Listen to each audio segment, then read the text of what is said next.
Zikrul ruhi yang di sini itu zikir dengan menghayati inti kehidupan atau menghayati denyut sebelum jantung itu ada. Jadi yang melampaui dari inti kehidupan di semesta itu al-khawfi. Tetapi nanti selalu ada pertanyaan, lah lalu yang melampaui itu siapa? Nah, itulah yang disebut sebagai akhwal khawfi, itulah zikir keheningan mutlak masuk di dalam ketidakterbatasan yang disebut sebagai zikir akhwal khawfi. Nanti inti dari semesta namanya zikir sirri. Zikir ruhi lebih menukik ke dalam lagi namanya zikir sirri, lalu menukik lebih dalam zikrul khafi. Jadi zikir itu eh, semakin dalam. Semakin dalam itu artinya semakin dalam masuk ke dalam diri kita. Itu zikir kefanaan, zikir yang melampaui semua dualitas ya. Zikir keabadian, zikir ketidakterbatasan itu akhfal khafi, yaitu kita masuk ke dalam keheningan mutlak, masuk ke dalam kesunyian, masuk ke dalam suwung, masuk ke dalam fana. Kitab yang ditulis oleh Syekh Abdul Qadir Jailani, zikir itu ada 7 level ya.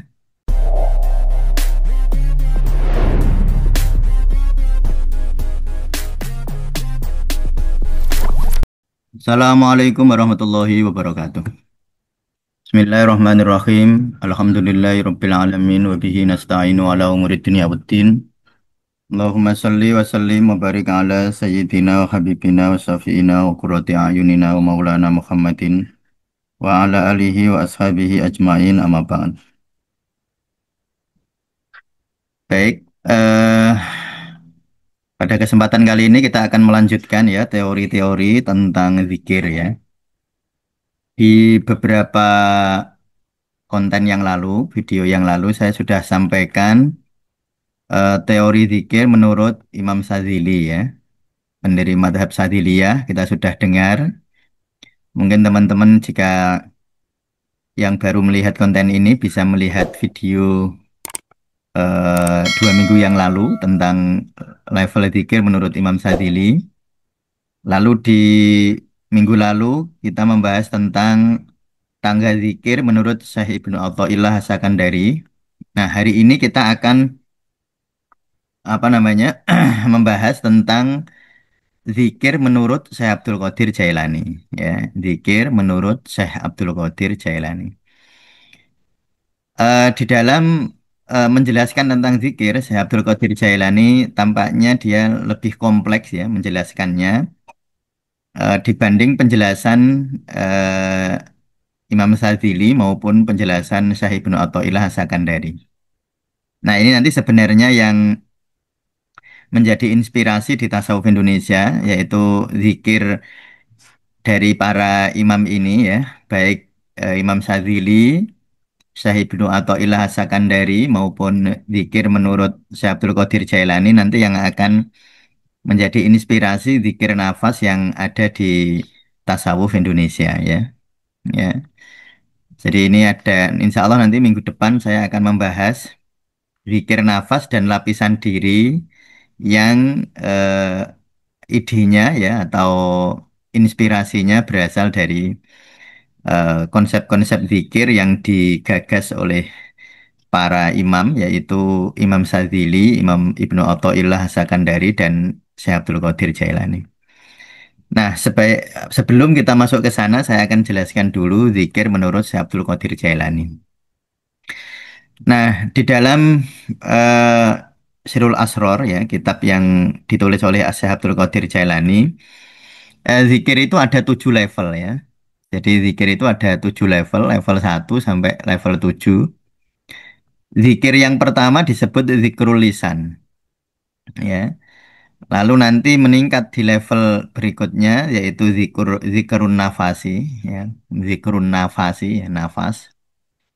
Lalu zikrul kolbi, eh, lebih dalam lagi zikrul ruhi, lebih menukik ke dalam lagi namanya zikrul sirri, lalu menukik lebih dalam zikrul khafi, lalu yang paling terdalam zikrul akhfal khafi. Ya, ini 7 level zikir menurut Syekh Abdul Qadir Jailani. Baik, satu-satu kita akan bahas ya. Yang paling mendasar menjadi hal yang paling syariat ya, paling material dari zikir adalah zikir lisan. Zikir lisan adalah zikir dengan menyebut melalui lisan ya. Jadi zikir dengan menggerakkan lidah kita. Jadi kalau subhanallah ya kita mengucap subhanallah. Alhamdulillah kita mengucap alhamdulillah. Allahu Akbar kita mengucap Allahu Akbar itu zikir bil lisan ya. Ya tentu ini sebuah anugerah jika kita bisa zikir bil lisan ya. Jadi saya tegaskan kembali level-level zikir ini dibuat sebagai sebuah apa namanya pemandu jalan tentang bagaimana kita masuk ke dalam kedalaman zikir ya, masuk di dalam kedalaman zikir. Sebenarnya kuncinya adalah kedalaman. Jadi zikir itu eh, semakin dalam. Semakin dalam itu artinya semakin dalam masuk ke dalam diri kita. Semakin dalam masuk ke dalam nafas kita. Karena memang rumusnya man arofa nafsahu faqad arofa rabbah. Jadi zikir itu sebenarnya masuk ke dalam diri, bukan keluar. Jadi zikir itu sebenarnya adalah di dalam kedalaman, masuk ke dalaman diri kita. Nah, diri kita yang terluar ini adalah tubuh. Makanya kalau kita nyebut zikir, maka yang paling luar adalah zikir dengan tubuh kita, yakni dengan lisan kita. Ya, bergerak atau menggerakkan lidah kita berzikir. Nah, itu zikir paling dasar, yaitu zikir lisan. Lalu masuk ke lebih dalam adalah zikir nafas. Ya, zikrun nafasi. Yakni zikir dengan menyadari nafas bersama penyebutan namanya tanpa huruf dan tanpa suara. Jadi nyebutnya tidak lagi dengan lisan tetapi tanpa huruf, tanpa suara, tetapi bersama nafas. Jadi tarik nafas hu, hembuskan nafas Allah atau tarik nafas Allah, hembuskan nafas hu. Tarik nafas Bismillahirrahmanirrahim, hembuskan nafas Alhamdulillahirabbil alamin. Ya, tarik nafas la ilaha, hembuskan nafas illallah itu zikir nafasi. Nah, tetapi di dalam hati ya. Jadi zikir dengan menyadari nafas ya bersama penyebutan namanya. Jadi disebut namanya. Namanya apa saja? Ya, misalnya teman-teman mau zikir Asmaul Husna ya Rahmanu ya Rahim ya Raufu ya Rahim ya ya zohiru ya batin misalnya ya itu silahkan tergantung nanti lafat-lafat yang memang diberikan atau diijazahi oleh guru kita ya, tetapi prinsipnya zikir nafasi adalah zikir dengan menyadari nafas yang kayak ini sesuai dengan konsep tasawuf ya. Di dalam konsep tasawuf itu ada apa namanya sebuah makalah afdholul ibadati adul anfas ma Allah. Jadi paling baik ibadah adalah menyadari nafas bersama Allah. Nah, disitulah yang disebut sebagai zikrun nafasi, ya, yaitu zikir dengan menyadari nafas bersama penyebutan namanya, bersama Allah.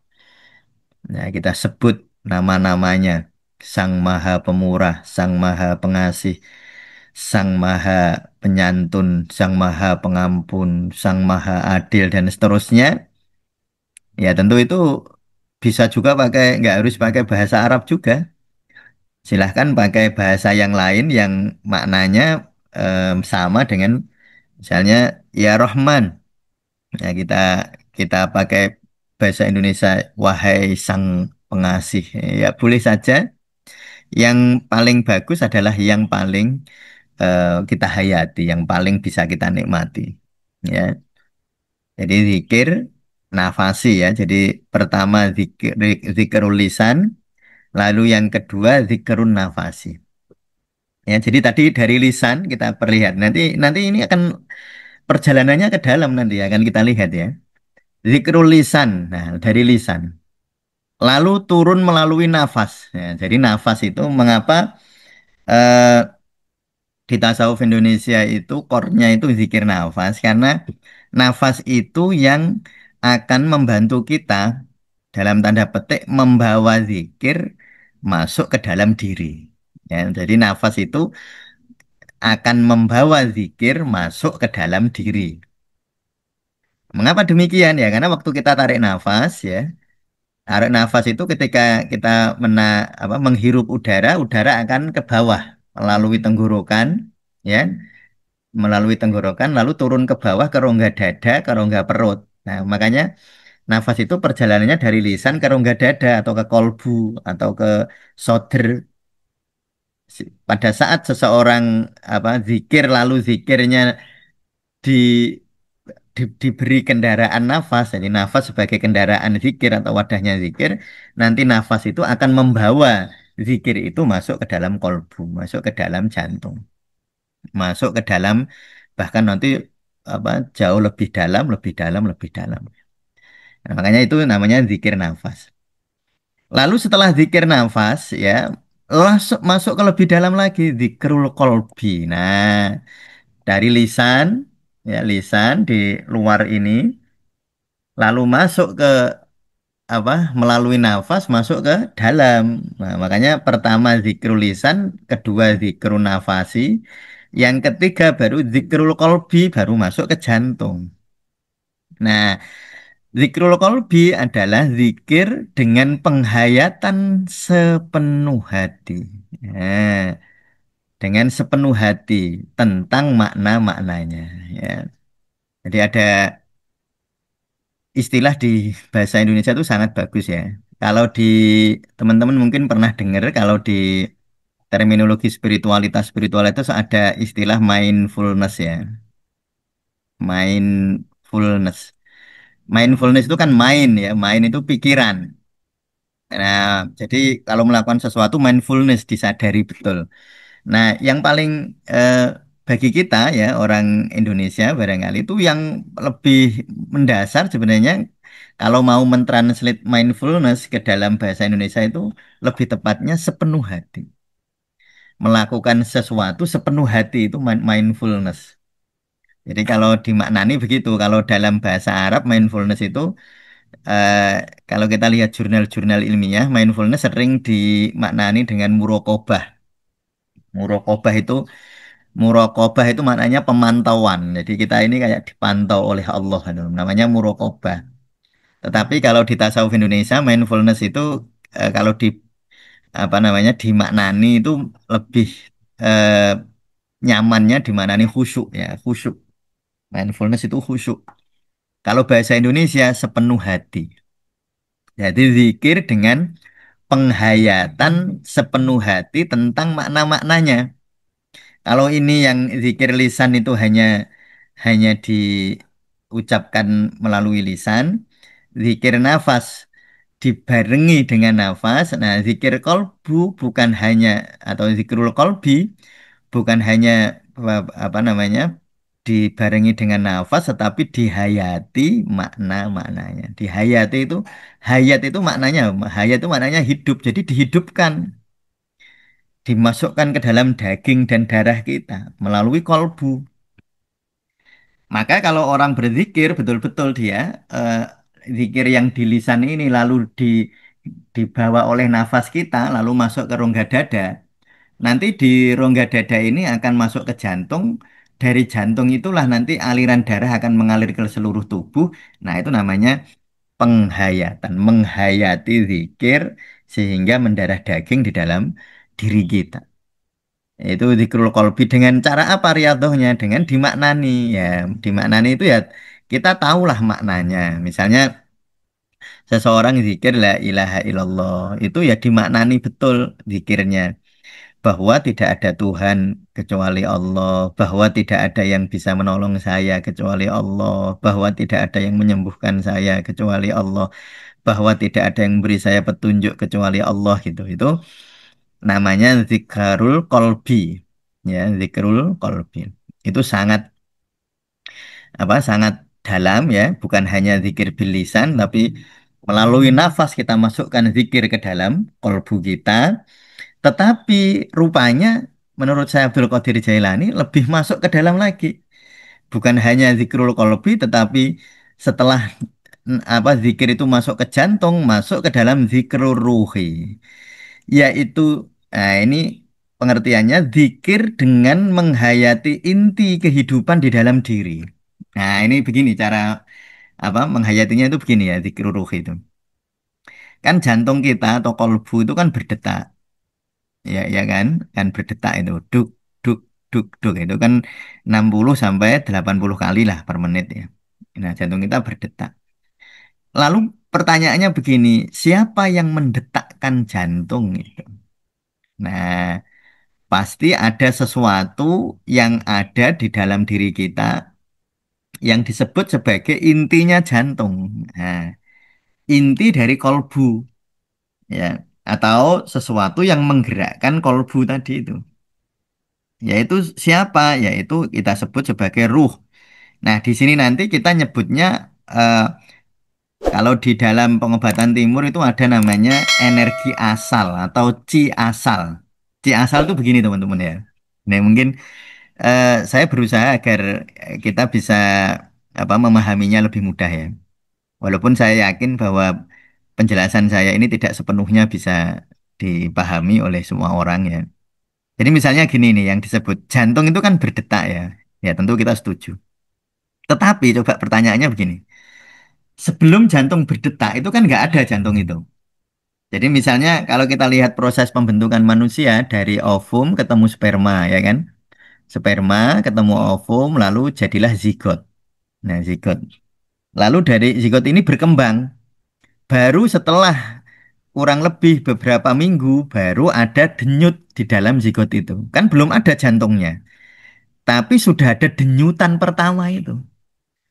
Organ jantungnya belum terbentuk, tetapi sudah ada denyutan. Nah, itu yang disebut ruh ya. Denyutan pertama. Ini jangan dimaknani ruh ya. Jangan dimaknani ruh yang wanafaktu fihi min ruhi. Jangan gitu loh ya. Ini jangan dimaknani ruh yang itu karena konsep ruh itu sebenarnya sangat luas ya. Nanti contohnya, nah ini ya. Nanti di pertemuan berikutnya saya akan menjelaskan. Jadi ada dalam konsep tasawuf itu ada ruhul jismani ya, ruhul jismani ya. Lalu lebih dalam lagi, lebih substil namanya ruhul ruwani ya, ruhul ruwani. Lalu masuk ke dalam ada ruhul sultani, lalu masuk ke dalam ruhul qudsi. Nah, yang dimaksud ruh di sini, zikrul ruhi di sini bukan zikr di ruhul qudsi ini, bukan. Bukan ruh yang ini. Kalau ruhul qudsi ini ruhul yang wanafahtu fihi mir ruhi. Ya, itu yang di sini. Nah, ini yang dimaksud ruh di sini itu kehidupan, kehidupan atau inti kehidupan. Nah, kalau mau membayangkan gitu. Jadi sebelum jantung kita terbentuk waktu kita di apa di rahim ibu, itu kan jantung kita belum ada kan. Belum ada wong baru beberapa jumlah sel aja ya kan setengah jadi ovum itu kan setengah sel sperma setengah sel lalu bertemu jadi satu sel lalu membelah jadi dua sel tiga sel belum ada jantung itu.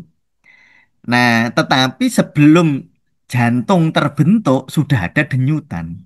Jadi makanya kalau di USG itu ada denyut. Ya, walaupun waktu itu jantungnya belum sempurna, sudah kelihatan denyutan. Nah, denyutan disitulah denyutan sebelum jantung terbentuk, denyutan sebelum kolbu terbentuk. Itulah yang disebut ruh. Nah, tapi sekali lagi bukan ruh yang wanafaktu fihi min ruhi. Nah, jadi beberapa kali misalnya saya lihat apa komentar beberapa teman-teman yang eh, membahas atau menanyakan tentang ruh, tapi saya lihat pertanyaan itu eh, seperti menyamakan antara ruh. Jadi kalau dalam konsep tasawuf itu jenis ruh itu macam-macam gitu. Nah ya, jadi bukan semua ruh kalau ruh berarti pasti yang wana faktu fihi min ruhi itu ya bukan yang itu yang di sini itu. Yang wana faktu fihi min ruhi itu nanti lebih dalam lagi. Yang ruh dalam konsep itu. Nah, zikrul ruhi yang di sini itu zikir dengan menghayati inti kehidupan atau menghayati denyut sebelum jantung itu ada. Jadi denyut itu sudah ada sebelum organ jantung ada. Itu seperti tadi. Ya, ketika telur sama sperma ketemu, lalu terjadi zigot, lalu bertumbuh gitu, jadi apa? Membelah sel, selnya jadi makin banyak. Nah, sebelum organ jantung terbentuk yang ada 4 ruang, bilik kanan, bilik kiri, serambi kanan, serambi kiri, sebelum terbentuk itu sudah ada denyutan. Nah, denyutan itulah yang disebut sebagai ruh. Nah, zikir di situ, zikir yang lebih masuk ke dalam lagi. Jadi kalau zikrul qalbi itu zikir di dalam jantung, zikrul ruhi adalah zikir di dalam denyutnya jantung sebelum jantung itu ada. Ya. Nah, ini konsep-konsep semacam ini yang apa dikembangkan di tasawuf Indonesia. Bagaimana cara kita memahami atau menghayati, bukan memahami ya, bagaimana cara kita mempraktekannya. Nah, itu. Nah, ini saya apa berikan dulu teori-teorinya ya. Jadi intinya berzikir itu masuk ke dalam diri yang lebih dalam. Pertama lisan, masuk ke dalam nafas. Nafas biologis ya. Karena kalau teman-teman lihat di konten yang lalu, nafas itu macam-macam juga. Yang ini yang kita sebut sebagai nafas biologis. Nanti ada nafas spiritual. Nah, nafas yang biologis ini ya membawa eh, zikir yang kita ucapkan lewat lisan untuk masuk ke dalam rongga dada, ke dalam soder atau ke dalam kolbu atau ke dalam jantung. Dan nanti di dalam jantung harus masuk lebih dalam lagi. Ya, karena kolbu bukan bukan natijah. Kolbu itu bukan apa namanya? Bukan hasil akhir. Ya, kolbu itu masih harus berjalan lagi masuk ke lebih dalam namanya ruh, ar-ruhu. Yaitu inti dari kehidupan di dalam diri kita. Nah, ini masih di ego kita, masih ke dalam diri kita ini. Ya, inti kehidupan di dalam diri kita. Nah, lalu nanti zikir itu harus masuk setelah zikru ruhi, masuk lebih dalam lagi namanya zikru sirri. Ya, zikru sirri. Zikir rahasia. Loh, sir kan maknanya rahasia. Tapi ini jangan dimaknani rahasia seperti di bahasa Indonesia ya. Rahasia itu kalau sir itu substil. Substil itu nggak nggak bisa diakses dengan pikiran dan perasaan, nggak bisa diakses dengan intelektual, nggak bisa diakses dengan logika. Yaitu zikir, jadi zikir sirri adalah zikir dengan menghayati inti kehidupan di semesta. Nah, ada di semesta ini. Kalau zikir ruh itu masih di dalam diri kita. Nah, masih di dalam mikrokosmos. Nah, masih neng alam cilik. Nanti kita masuk ke dalam alam gede. Nah, itu kalau dalam dunia pewayangan itu masuknya Bima ke dalam apa Dewa Ruci. Nah, itu Bimo kalau di pewayangan itu ada lakon namanya Bimo Suci. Ya. Bimo Suci itu masuknya alam kecil ke alam besar, mikrokosmos ke makrokosmos. Nah, itu namanya ketika di dalam diri, inti di dalam diri namanya zikru ruhi. Nanti inti dari semesta namanya zikru sirri. Jadi kalau zikru ruhi menghayati kehidupan kita masih ke diri, ya masih ke dalam diri kita, ya masih masih ada ego kita. Lalu meluas, masuklah atau apa mengalirlah ke dalam diri yang lebih dalam, bukan hanya ego kita, bukan hanya diri kita, tapi di dalam semesta. Inti kehidupan dari semesta raya. Nah, nah disinilah nanti antara apa hal-hal semacam ini ya perlu riadoh-riadoh ya, perlu latihan-latihan, metode-metode bagaimana kita menghayati zikir-zikir semacam ini. Saya kira kalau zikir-zikir lisan, zikir nafas, zikir kolbu, saya kira semua kita cukup cukup sederhana untuk memahami dan mempraktekkan ya. Saya kira tidak terlalu susah. Zikir lisan sampai zikir kolbu.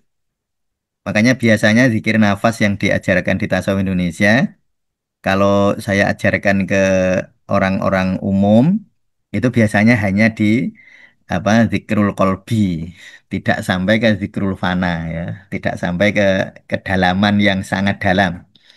Karena ini saya kira kalau level 1 sampai 3 ini saya kira tidak terlalu sulit ya bagi orang awam pun saya kira tidak mengalami kesulitan. Tetapi kalau sudah ruh, sudah sir, sudah khafi itu tidak mudah kecuali diajarkan secara sangat intens ya. Eh, Tidak diajarkan secara umum ya. Jadi zikru ruhi itu zikir dengan penghayatan inti kehidupan. Kalau zikru siri itu zikir dengan penghayatan inti kehidupan di semesta. Kalau zikru ruhi inti kehidupan di dalam diri kita masih egoistik. Tetapi kalau sudah siri, zikru siri itu mulai non egoistik, itu sudah mulai non dualitas, ya sudah mulai. Jadi zikir dengan penghayatan inti dari kehidupan semesta. Lalu masuk ke lebih dalam lagi zikrul khofi, yaitu zikir dengan penghayatan yang melampaui inti dari semesta itu. Inti kehidupan di semesta. Ya, kalau sudah di level 56 ini namanya Nur Muhammad ya, zikir Nur Muhammad ya, sebagai inti dari kehidupan semesta itu kan cahaya Rasulullah, cahaya Muhammad, Nur Muhammad ya. Nur Muhammad itu kan intisari dari kehidupan semesta raya ini. Karena Allah sebelum menciptakan semesta raya, Allah itu apa, menghembuskan dulu cahaya Muhammad. Jadi yang pertama kali adalah Nur Muhammad. Makanya Nur Muhammad itu sebenarnya inti kehidupan dari semesta. Jadi zikir di level 5, 6, 7 itu sebenarnya zikir di level Nur Muhammad ya. Jadi kalau zikrul sirri itu inti kehidupan di semesta, tapi kalau zikrul khofi itu zikir dengan penghayatan yang melampaui inti kehidupan. Nah, kan ada inti dari diri kita yang zikrul ruhi ya. Lalu ada inti dari semesta yang disebut zikrul sirri. Tetapi bukankah dari inti ini juga ada yang melampauinya? Nah, itu yang melampaui dari inti kehidupan di semesta itu al-khofi. Tetapi nanti selalu ada pertanyaan, lah, lalu yang melampaui itu siapa? Nah, itulah yang disebut sebagai akhwal khofi, ketidakterbatasan. Itulah zikir keheningan mutlak masuk di dalam ketidakterbatasan yang disebut sebagai zikir akhwal khofi, atau kalau dalam zikir nafas kita sebut sebagai zikrul fana. Ya, karena nanti Syekh Abdul Qadir itu apa menjelaskan tasawuf itu tak sod fa apa fa ya, jadi tak sod wawu pa, fa-nya itu fana. Jadi taubat taknya itu, sodnya asofa pembersihan, lalu wawunya alwilayah yaitu kewalian, lalu masuk lebih dalam lagi namanya alfana. Makanya kita sebut di dalam zikir nafas itu zikir tertinggi, itu zikir kefanaan, zikir yang melampaui semua dualitas ya, zikir keabadian, zikir ketidakterbatasan itu akhfal khofi, yaitu kita masuk ke dalam keheningan mutlak, masuk ke dalam kesunyian, masuk ke dalam suwung, masuk ke dalam fana. Itu zikrul akhfal khofi. Memang demikian ya, teman-teman. Tentu penjelasan semacam ini tidak serta-merta mudah dipahami sesuai dengan logika kita, apalagi kita memahami hal-hal yang sebenarnya di luar jangkauan logika. Dan cara terbaik sebenarnya bukan memahami dengan logika, tetapi dengan merasakannya. Yaitu itulah harapan kita di Tasawuf Indonesia. Kita mengajarkan zikir nafas itu sebenarnya bukan untuk sebagai pengetahuan, tetapi sebagai sebuah pengalaman. Jadi bukan pengetahuan, tapi dialami betul. Yang pengalaman itu memang tidak bisa dijelaskan melalui kata-kata. Bisanya ya disuruh merasakan itu atau diajak merasakan itu. Ya, nanti insya Allah minggu depan kita akan menghubungkannya dengan zikir nafas ya. Mungkin penjelasannya di minggu depan agak lebih rumit kembali, tetapi tidak mengapa. Ini ikhtiar kita untuk apa tolabul ilmi ya. Ya, sehingga saya harap teman-teman memahami yang ini dulu, ya, zikir nafas menurut Syekh Abdul Qadir dulu. Nanti lalu kita hubungkan dengan apa namanya dimensi-dimensi tubuh kita ya, termasuk level-level diri kita. Lalu nanti kita hubungkan dengan zikir nafas ya. Jadi nanti ada zikir nafas jasadi, zikir nafas kolbi, zikir nafas nafsi, zikir nafas ruhi, zikir nafas fana itu sebenarnya didasari pemikiran dari itu tadi, dari 7 level zikir yang diajarkan oleh Syekh Abdul Qadir Jailani yang diberi ruh apa namanya tangga zikir menurut Sahih Ibnu Athaillah dan juga level zikir menurut Imam Sadili. Ya, semoga kita dimudahkan oleh Allah untuk memahaminya. Amin ya rabbal alamin. Terima kasih. Assalamualaikum warahmatullahi wabarakatuh.